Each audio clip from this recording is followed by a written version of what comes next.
মেয়েদের জীবনে সব জায়গায় কঠিন, সংসার জীবনেও যেমন কষ্ট করতে হয়, বাহিরের জগৎটা আরো বেশি কঠিন। আজকে ভীষণ মন খারাপ, কারণ আজকে আমি একা হয়ে যাব। কাছের মানুষটা আমাকে ছেড়ে আজকে চলে যাবে। এই যে গ্রামের মধ্যে আমি শাড়ি পরে ঘুরে বেড়াই, কাজ করি, এইটা আমি খুব ভালো এনজয় করি। এবং শ্বশুর বাড়িতেই শুধু শাড়ি পরতে হবে এমন কিছু নয়, আমি বাবার বাড়িতেও শাড়ি পরে ঘুরে বেড়াই। আমার আব্বু আমাকে দেখে ভীষণ খুশি হয়। আসসালামু আলাইকুম, কেমন আছেন সবাই? বাড়ির কাজ শেষ করে গোসল করে খাওয়া দাওয়া করে ঘুমিয়ে গিয়েছিলাম। তারপর বিকেল বেলা হঠাৎ করে শাড়ি পরতে ইচ্ছা করলো, তাই সুন্দর শাড়িটা পরে নিলাম। এই শাড়িটা আমার ভালোবাসার মানুষও খুব বেশি পছন্দ করে, তাই নিজের মন ভালো করতে এই শাড়িটাই পরলাম। আর এখন আমি দুইটা খুব গুরুত্বপূর্ণ কাজ করব, সেটা হলো আমি ওজন কমানোর জন্য স্লিমিং টি খাই, সেটাই এখন বানাবো। এছাড়াও আমার বাড়ির বাচ্চাদের জন্য অনেক কিছু নিয়ে এসেছি আমি, কয়েক বস্তা খাবার দাবার বলতে পারেন, শুকনা খাবার আর কি। তো সেগুলো প্যাকিং করার আগে আপনাদেরকে চা বানিয়ে দেখাতে চাই, কারণ যারা খুব সহজে ওজন কমাতে চান তাদের জন্য এই স্লিমিং টিটা একদম পারফেক্ট।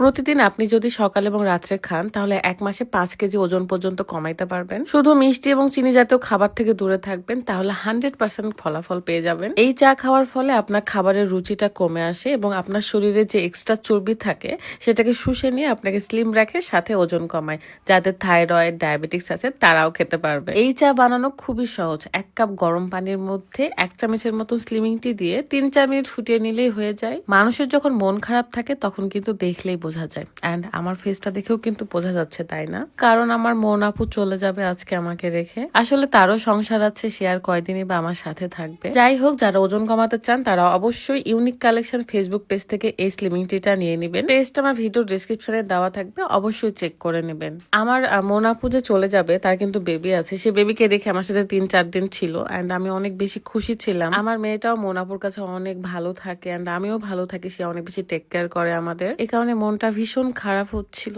বাই দা ওয়ে, এই চাটা যারা প্রেগনেন্ট আছেন তারা শুধু খাবেন না, বেবি হওয়ার 1 মাস পর থেকে আবার খেতে পারবেন। নিজের যত্ন সবার আগে। যদি আপনি নিজে ভালো না থাকেন তাহলে কিন্তু আশেপাশের মানুষ, পরিবারের মানুষকে আপনি ভালো রাখতে পারবেন না। যদিও বা কথাটা আমি খুব সহজে বললাম, কিন্তু এটা আমার ক্ষেত্রেও আমি করতে পারি না।